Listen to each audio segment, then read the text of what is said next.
Hey everyone, I hope you're doing well and staying safe during this time. If you're new here, welcome to the channel. Like I said, thank you so much for checking me out. If you haven't done so, please make sure to hit that subscribe button just right below the video. Cool, thank you so much. I really do appreciate it. And if you're returning, welcome back. Thanks again for your support. I truly do appreciate having you here. Everything that has happened in the digging of what went on with the Ethereum ICO and the Ethereum free pass was all started. The spark, really, if you had to go back, the spark was this tweet by Vitalik Buterin where he was showing he had a problem with some of the things that Ripple was bringing up and trying to defend themselves in the lawsuit, as I recall. So he says, looks like Ripple XRP team is sinking to new levels of strangeness. They're claiming that their shitcoin should not be called a security for public policy reasons, namely because Bitcoin and Ethereum are Chinese controlled. And I said, life can be altered in moments of decision. This tweet was a bad decision. And I do stand by that. Now, Dark Defender has put this out. Hi there. As most of you know, I'm sharing the coffee cup pattern for a long term. By the way, you guys know I'm no chart guy, but I like showing stuff by people that do know this stuff. And we hadn't heard from him in a little while. There's two variations in literature, cup with handle, cup without handle. If XRP completes the cup and handle pattern with the same performance as Ethereum did, she'll reach $8.50. Well, I hope the Dark Defender is correct. Zero Hedge put this out today. EU officials looking at suspending Russia's IMF voting rights access to the SDR currency, sources say. Man, this thing's getting wild. Then Brian Armstrong kind of weighed in on what Brad Garlinghouse has been talking about. We've been seeing some questions, discussion around whether crypto can be used to avoid sanctions. A few thoughts. Every U.S. company has to follow the law. It doesn't matter if your company handles dollars, crypto, gold, real estate, or even non-financial assets. Sanctions laws apply to all U.S. people and businesses. So it would be a mistake to think crypto businesses like Coinbase won't follow the law. Of course we will. This is why we screen people who sign up for our service against global watch lists and block transactions from IP addresses that might belong to sanctioned individuals or entities, just like any other regulated financial services business. And then he goes on, but you get the gist of it. Okay, now, from Gold Telegraph. Breaking news, the Moscow branch of a Chinese state bank has seen a surge in inquiries from Russian firms wanting to open new accounts. Things continue to move very quickly, pay attention. So it looks like these guys are being sanctioned, all the anything Russian related. So they're going to the Chinese bank. They know that they're not under sanctions of any sort. And so they're wanting to do business with them. Tell you what, the sooner this is over, the better. So earlier I had tweeted out this, where Consensus founders accused of $39 million fraud involving JP Morgan. And then Gary Gensler, and then John Deaton had put out, he said, Gary Gensler, how about you go after your buddy Jamie Dimon and JP Morgan, considering it is the very definition of a criminal enterprise. Oh, wait, you'd rather protect us from collecting 4 to 9% interest payments on our crypto. Exactly. More absurdity, more ridiculousness coming out of the SEC. John Deaton is telling the truth.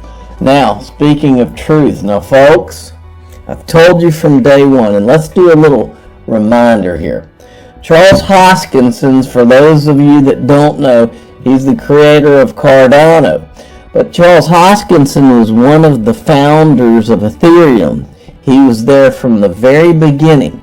He's also one of the only people, I think maybe the only person, who turned down the Ethereum tokens. He had a disagreement with the way Vitalik Buterin wanted to do things, which is the way it ended up being done. He turned down his Ethereum tokens, is the way I've heard it. Okay? Because he smelled trouble, folks. This guy is a smart guy. He smelled trouble, and he has not commented on any of this stuff we've been putting out about what we found out about Ethereum until today.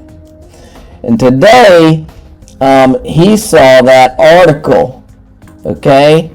And the article said, just want to point out that the article is the one where consensus lawsuit reveals JP Morgan owns critical Ethereum infrastructure.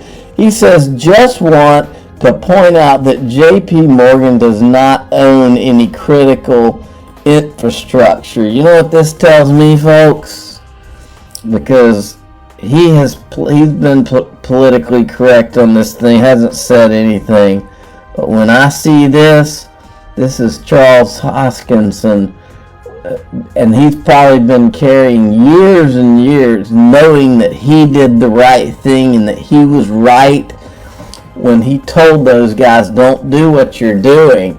And he walked away, folks. They kicked him out, and he walked away, and he didn't accept the Ethereum. He did the right thing. He was the only guy that I know of that walked out of there and did the right thing. In all these years, he's been attacked by all these Ethereum people, and now he did his mic drop moment, and he sat back and waited and watched what we were all finding, and then he comes out and he says, you know what? F you guys. JP Morgan was behind this the whole time, and you guys didn't think you were going to get busted, and you were a bunch of an arrogant you-know-whats, and here you go. That's what I see when I see that. Now, I retweeted his tweet, and I said, I guess they meant that Ethereum is decentralized amongst the JP Morgan branches. I mean, God, you couldn't make this stuff up if you tried, folks. Mark Phillips had sent this to me. I'm not going to play it because I got a copyright strike last time I showed it. I showed the Gary Gensler, Jon Stewart interview. And now Jon Stewart is having our favorite. He's the official favorite SEC commissioner in the history of SEC commissioners of the Digital Asset Investor channel. And that is our old buddy, Robert Jackson. Robert Jackson came to the forefront a few months back when I discovered several Robert Jackson clips, one of which where he's talking to Stuart Alderati and singing the praises of Ripple. It's the most bizarre set of videos ever.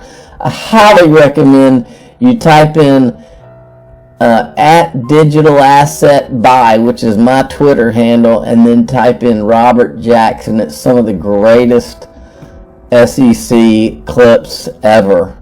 But I'm sure he's a nice guy, but he really did screw up with some of the things he said. Okay, now someone found, I guess Digital Perspectives found this old Jake Chervinsky tweet where he's criticizing John Deaton. He says, my comment was directed to the idea of suing a federal agency with sovereign immunity and to the writ filed in January, which I thought was not well done. But I was disrespectful to a fellow member of the bar and dismissive of John's and others' valid concerns. For that I am sorry. Well, this Jake Chervinsky guy has been one arrogant you-know-what on Twitter about a lot of things, but my main beef with this guy, he might be the nicest guy in the world, but my main beef continues to be that these people with these crypto, that are a part of these crypto industry groups like Blockchain Association, Chamber Digital Commerce, they defend Bitcoin and Ethereum all the time, but I've never heard them vigorously defend Ripple in this whole lawsuit or offer to help John Deaton in any kind of way.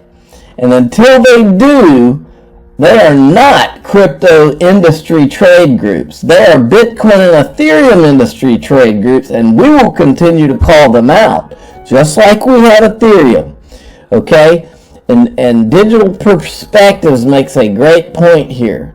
John Deaton, other than public ridicule commenting how poorly done your legal work is, have any of these people offered an ounce of assistance?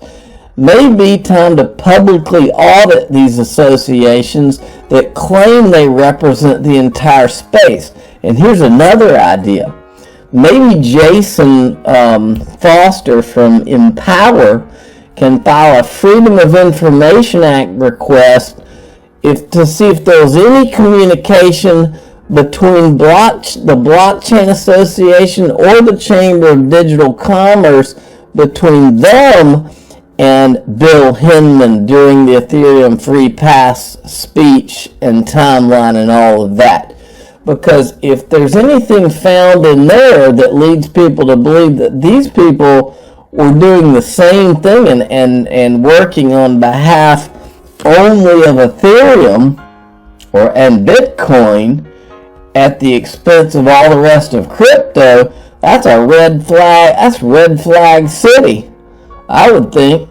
Okay, now finally I was going to show you this. I don't know if I'm your guy. I will keep you posted. I'm your advocate. I'll be back on a daily basis, usually multiple times per day, with these videos to keep you updated with everything going on. So I hope you enjoyed the video. If you haven't done so, make sure to hit that subscribe button. Feel free to share any of my videos with your friends, family, social media, or anybody who may care to listen. Thanks so much for your continued support. I'm always here for you. I want to help you through this time. So thank you so much for continuing to choose me. Enjoy your day, stay safe, and I'll catch you again probably in a couple hours. Thanks, everybody. See you later.